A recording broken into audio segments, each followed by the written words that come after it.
P4U media நேயர்களுக்கு வணக்கம். இந்த வார திரை விமர்சனத்தில் கோழிப்பண்ணை செல்லத்துறை படத்தை பற்றி பார்க்க இருக்கோம். அது என்ன கோழிப்பண்ணை செல்லத்துறை அப்படிங்கிறது பார்த்திங்கன்னா எல்லா ஊர்லேயுமே ஒவ்வொருத்தருக்கும் ஒரு அடைமொழி வச்சு கூப்பிடுவாங்க. பால் பண்ண ராசாமணி, ஹோட்டல்கார சண்முகம், ரேடியோ கடை மணி, கோரக்கடை மாரிமுத்து அப்படின்னு ஒவ்வொருத்தவங்களுக்கும் ஒரு அடைமொழி வச்சு சொல்லுவாங்க. அப்படி தான் ஒரு சின்ன வயசுலேருந்து ஒரு கோழிப்பண்ணை வேலை செய்கிற ஒரு பையனை பற்றி ஒரு கதை. ரொம்ப அழகான ஒரு கிராமத்தைய கவித்துவமாக ரொம்ப அழகாக சொல்லியிருக்காரு நம்ம சீனு ராமசாமி. இந்த படத்தை சினிமா விஷன் ஹவுஸ் சார்பாக டாக்டர் அருளானந்தன் இந்த படத்தை தயாரிச்சிருக்காரு. சீனு ராமசாமி இயக்கியிருக்காரு. ஒளிப்பதிவு அசோக்குமார் பண்ணியிருக்காரு. ரகுநந்தன் இசையமைச்சிருக்காரு. ஸ்ரீஹர் பிரசாத் இந்த படத்தை எடிட் பண்ணியிருக்காரு.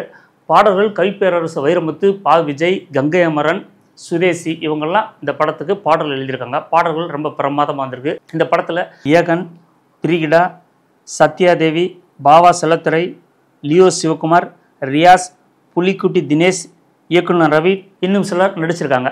இந்த படத்தோட ஒன்லைன் அப்படின்னு பார்த்தீங்கன்னா, ஒரு இராணுவ அதிகாரி இராணுவத்தில் இருக்காரு. மனைவி குழந்தைகளை ஊரில் விட்டுறாரு. மனைவிக்கு வேற ஒரு நபரோட தொடர்பு ஏற்படுது. இதனால் வேற ஒரு நபரோட ஊரை விட்டு ஓடி போயிடுறாங்க. கோவப்பட்ட இராணுவ வீரரான தந்தை பிள்ளைங்களை பாட்டி வீட்டில் விட்டுட்டு இவர் போயிடுறாரு. போனவர் என்னாரு, ஓடி போனவர் அம்மா என்னாச்சு, இந்த குழந்தைகளோட எதிர்காலம் என்ன அப்படிங்கிறது தான் திரைக்கதை வடிவில் ரொம்ப அழகாக சொல்லியிருக்காங்க. கொஞ்சமும் சினிமா தளம் இல்லாமல் யதார்த்த மக்களின் வலியையும் வேதனையும் கொஞ்சம் கூட மண்மனம் மாறாத கிராமத்து வாடையில் அந்த வட்டார வழக்கு சொல்ல ரொம்ப அழகாக சொல்லியிருக்காரு. ஒரு கவித்துவமாக சொல்லியிருக்காரு நம்ம சீனு ராமசாமி. சீனு ராமசாமி எப்போவுமே பார்த்திங்கன்னா அந்த கிராமத்து கதைகளில் இன்னொரு பாரதிராஜன் சொல்லலாம். அந்தளவுக்கு அவரோட ரொம்ப டீப்பாக கிராமத்துக்குள்ளே போயிடுவார். அந்த வட்டார வழக்கு மொழி சொல்லுவாங்க, அதை ரொம்ப நேர்த்தியாக ஒவ்வொரு படத்துலையும் இப்போ வரைக்கும் தொடர்ந்து பண்ணிகிட்ருக்காரு. ரொம்ப பிரமாதமாக திரைக்கதையும் சரி இயக்கமும் சரி ரொம்ப அழகாக பண்ணியிருக்காரு நம்ம சீனு ராமசாமி.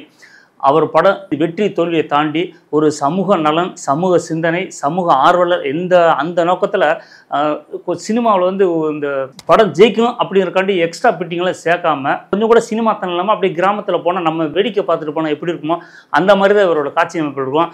அந்தளவுக்கு இந்த படம் ரொம்ப சிறப்பாக வந்திருக்கு. ரியாஸ் இந்த படத்தில் மிகச்சிறப்பாக நடிச்சிருக்காரு. பொதுவாக அவர் என்ன தொழில் பண்ணுறாரு அப்படிங்கிறது தெரியும். இவர் தொழிலுக்கும் இவரோட நடிப்புக்கும் கொஞ்சம் கூட சம்மந்தம் இல்லாமல் அவ்வளவு கணக்கச்சிதமாக நடிச்சிருக்காரு. ஒரு இராணுவ வீரராக நடிக்கும்போது சரி, பிற்பகுதியில் அதாவது மரணப்படுக்கையில் இருக்க ஒரு நோயாளியாக நடிக்கும்போது சரி, நடிப்பில் அவ்வளவு அழகாக ஸ்கோர் பண்ணுறாரு. இவருக்குள்ள இவ்வளோ நடிப்பு திறனா அப்படிங்கிறது நான்லாம் ரொம்ப ஆச்சரியப்பட்டேன். ஏன்னா அவரோட தொழில் என்ன அப்படிங்கிறது எனக்கு தெரியும். ஒரு சிஸ்டத்தை ஆப்ரேட் பண்ணுறவர்கிட்ட இவ்வளோ ஒரு திறமையா அப்படிங்கிறது மெய் சிலித்து போனேன்.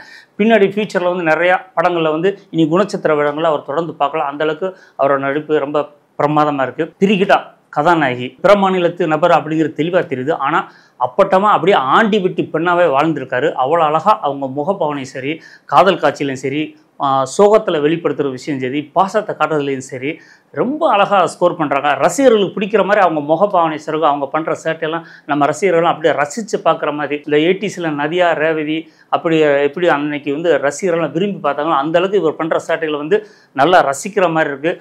சொல்ல முடியாது. தமிழ் சினிமாவில் இவங்களும் ஒரு பெரிய ரவுண்டு வந்தாலும் வரலாம், ஆச்சரியப்படுறதுக்கு இல்லை. கதாநாயகன் ஏகன் ஒரு புதுமுகம்னாலும் சினிமாவில் கொஞ்சம் அவர் ஒர்க் பண்ணியிருக்காரு அப்படிங்கிறத அவர் சொல்லியிருக்காரு. பட் இருந்தாலும் ரொம்ப பிரமாதம் நடிச்சிருக்காரு. இந்த அளவுக்கு ஒரு நடிப்பா அப்படின்னு எதிர்பார்க்கல.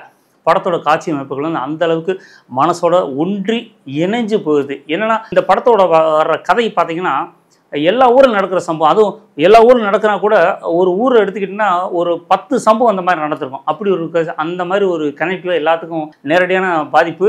இவருக்கு நடந்ததுரா அவருக்கு நடந்தா அப்படின்னு சொல்கிற மாதிரி அந்த படத்தோட சம்பவங்கள் நிறைய அமைஞ்சிருக்கு.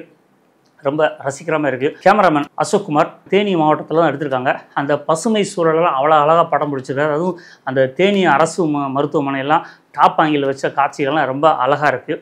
தேனி எப்போவுமே ஒரு இயற்கை சூழல், ஒரு பசுமை நிறைந்த ஊரை படப்பிடிப்பு இருக்கும்போது அந்த கேமராவுக்கு எங்கே பார்த்தாலும் பச்சை பசேன்னு இருக்கும். பார்க்குறதுக்கு ரசிக்க மாதிரி இருந்தது. நம்ம நிறைய பெரியகுளம் பாலசுப்ரமணிய சுவாமின்னு சொல்லி ரொம்ப சினிமாவுக்கு ஒரு பெயர் பெற்ற இடம். அந்த இடத்துல இந்த படப்பிடிப்பு நிறையா நடத்தியிருக்காங்க. இந்த படத்தை அது பண்ணியிருக்காங்க. அந்த இடத்துல எடுத்த படங்கள்லாம் பெருசாக வெற்றி பெற்றிருக்கு. அந்த சென்டிமெண்ட்டில் இதையும் அப்படி எடுத்திருக்காங்க அப்படின்னு தான் நினைக்க தோணுது. மற்றபடி ரொம்ப நாளைக்கு அப்புறம் பாடல்கள் வரிகள் வந்து ரொம்ப ரசிக்கிற மாதிரி இருந்தது, ரொம்ப அழகாக இருந்தது. இது சீனு ராமேஷோட ஒரு தனித்தன்மை தான் நம்ம சொல்ல முடியும். ஏன்னா அவர் படத்தில் வந்து பாடல் வந்து ரொம்ப முக்கியத்துவம் கொடுப்பாரு. இரைச்சல் இருக்கக்கூடாது, சத்தம் இருக்கக்கூடாது, வரிகள் மக்களுக்கு புரியணும் அப்படிங்கிறத தெளிவாக இருப்பார். இதில் வந்து பார்த்திங்கன்னா மிகப்பெரிய பாடலாசிரியர்களை போட்டு எடுத்திருக்காரு. நான் நினச்சது மாதிரி வரணும் அப்படிங்கிறதுல அது கூட ஒரு காரணமாக இருக்கலாம். அந்தளவுக்கு புது பாடல்கள் இல்லாமல் பழைய பாடல்களே போட்டு உபயோகப்படுத்துறது வந்து பெரிய ஒரு வரவேற்க வேண்டிய விஷயந்தான். மற்றபடி இந்த படத்தில் எல்லா தொழில்நுட்ப கலைஞரும் அவங்களோட பங்கை சிறப்பாக பண்ணியிருக்காங்க. படத்தை மொத்தமாக தாங்கி பிடிக்கிற நம்ம யோகி பாபு எல்லா படத்திலும் ஒரு நக்கல் நையாண்டி இருக்கும். இந்த படத்தில் ஒரு பொறுப்புள்ள ஒரு மனிதனாக ரொம்ப அழகாக வர்றாரு. அதிகமான நடிப்பு இந்த படத்தில் இல்லைன்னா கூட ஒரு டயலாக் இல்லாமலே இப்போ ஒரு முகபாவனையிலே வந்து எல்லாத்தையும் ரசிக்கிற மாதிரி, அவர் என்ன சொல்கிறதுங்கிற புரிகிற மாதிரி ரொம்ப அழகாக பண்ணியிருக்காரு. சீனு ராமசாமி சாரோட பெரிய விஷயம் என்ன கேட்டிங்கன்னா, நம்ம சினிமாவில் சொல்கிற விஷயம் ரொம்ப சீக்கிரம் மக்கள்கிட்ட போய் சேர்ந்துருது. அதை பார்த்துட்டு நல்லது சொன்னால் கூட அதை வந்து அந்த சொன்ன கெட்ட விஷயத்தை விட்டு மனசில் வாங்கிக்கிறாங்க. அதனால் இவர் கொஞ்சம் அந்த காட்சியெல்லாம் அவாய்ட் பண்ணது வந்து ஒரு மனசுக்கு ஆறுதலான விஷயம். மொத்தத்தில் இந்த படம் வந்து மக்களுக்கு வந்து ஒரு நம்பிக்கை கொடுக்குற படம். அதாவது எளிய மனிதர்களுக்கு வந்து வாழ்கிறதுக்கு எத்தனையோ வழி இருக்குது, இதை நம்ம எப்படி ஜெயிக்கலாம் அப்படிங்கிற ஒரு தன்னம்பிக்கை கொடுக்குற படமாக இருக்குது. அதை தாண்டி மனுஷனை மதிக்கணும், மற்றவங்கள புரிஞ்சுக்கணும், மன்னிப்பு அப்படிங்கிற ஒரு மாண்பு எல்லா மனிதர்களும் இருக்கணும் அப்படிங்கிற விஷயத்தையும் சொல்லியிருக்காங்க. ரொம்ப மனசை பாதிக்கிற விஷயங்கள், நம்மள அறியாமல் சில விஷயங்கள் கண்களுக்கிற விஷயங்கள்லாம் படத்தில் வர்றது அந்த படத்துக்கு வந்து பெரிய ப்ளஸ்ஸு, மிகப்பெரிய வெற்றிக்கு அதுதான் காரணம் அப்படிங்கிறத நான் சொல்லுவேன். மிகப்பெரிய வெற்றி படம் அப்படிங்கிறத மாற்று கருத்து இல்லை. இந்த படத்தை கதை வந்து அந்த அளவுக்கு தெளிவான ஒரு கதை, எல்லாத்துக்கும் பிடிக்கிற மாதிரி ஒரு கதைங்கிறதுனால இந்த கதை தான் கதையின் நாயகன் அப்படிங்கிறத சொல்கிறேன். இந்த வெற்றி அடையும் அப்படிங்கிறத மாற்று கருத்தே இல்லை.